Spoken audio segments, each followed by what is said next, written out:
Former Express Engine, based on the story by DCG12B.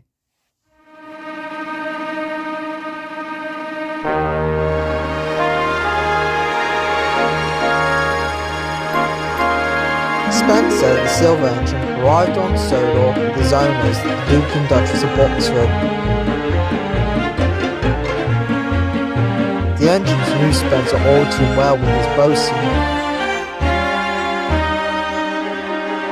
most notably Gordon.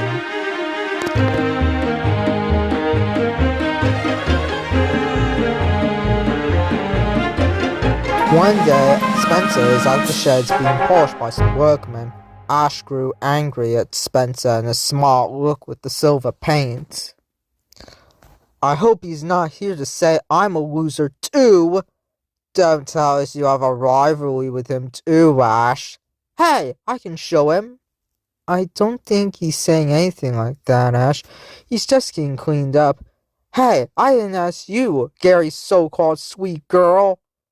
Molly felt hurt by that response. Luckily for her, Nausicaa stood up for her. Hey, Ash, just because you're angry with that engine doesn't mean you should treat others like Molly in such a manner. Leave her alone and shut it. That did the trick, and Ash walked unhappily away. Later that day, Ash came across Molly hiding in a shed, looking very sad. What's wrong with her?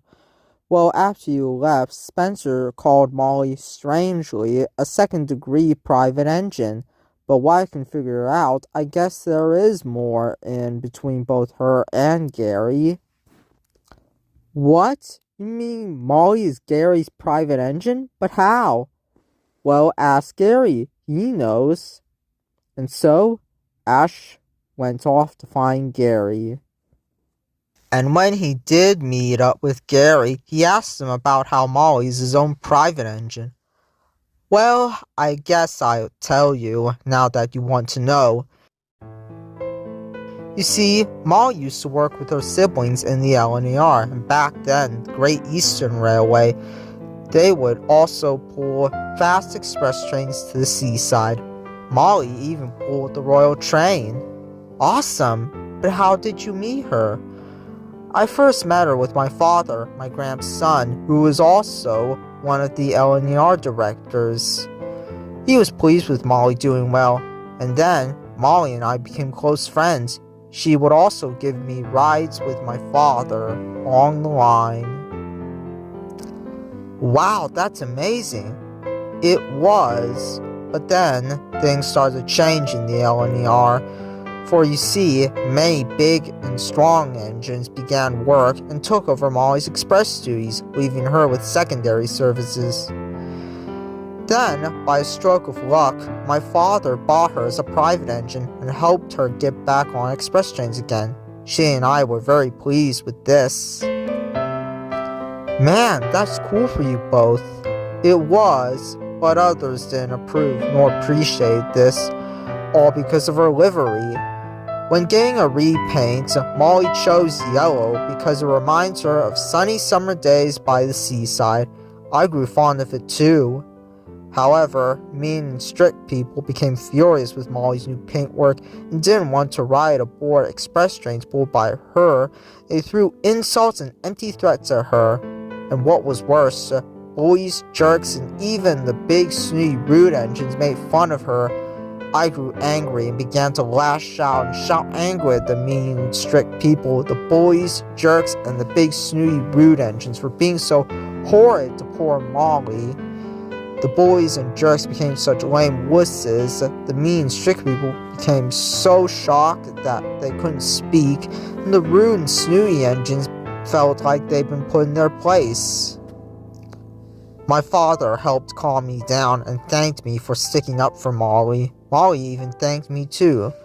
By then, we gave up and took Molly with us and kept her safe and well cared of. As I grew up, my father passed away and Molly was left in my care with my grandfather, Professor Oak, and then we met Nausicaa, who became our friend. Eventually, Sir Topham had us come to work on his railway. That's also to tell you, Ash, why Molly is shy and sensitive. She suffered oppression from others. and me and Nausicaa have to be always there for her. Molly does have so much potential. Ash now felt sorry for Molly, began thinking of a way to help her.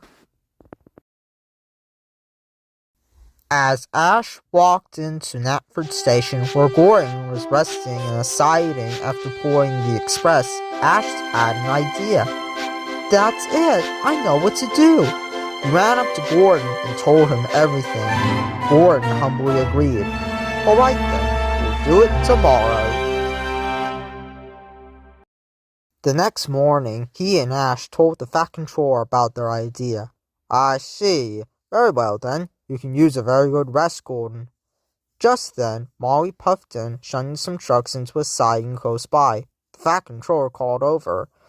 "Molly, can you pull the express for Gordon?" Molly, along with Gary and Nausicaa, couldn't believe it. "Me? I never pulled the express here on Soda before." "Well, from what I heard, you are a former express engine, so you still got it." "Oh, of course, I like to see that." Ash winked at Gary, who smiled knowingly. "Come on, Molly, let's show them what you can do." And with that, Molly puffed away to collect her coaches. Later, Spencer was hurrying along the main line with the Duke and Duchess aboard his coaches. As he approached Wellsworth, Spencer had to stop at a red signal. "What is going on? I have an important train to—" Just then, he heard Molly's whistle.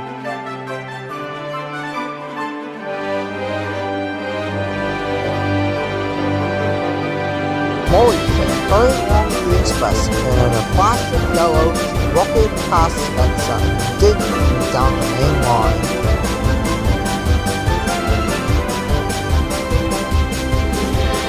Spencer was speechless.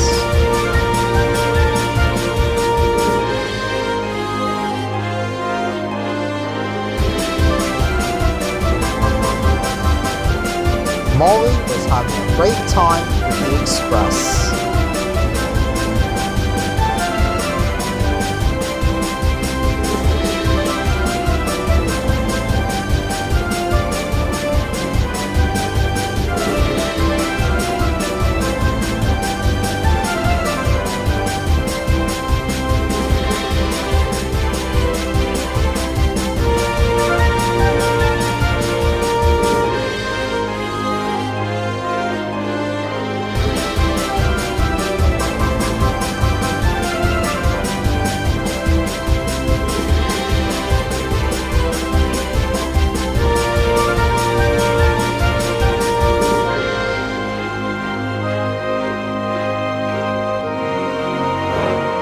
That evening, the Fat Controller congratulated Molly on her run with the Express.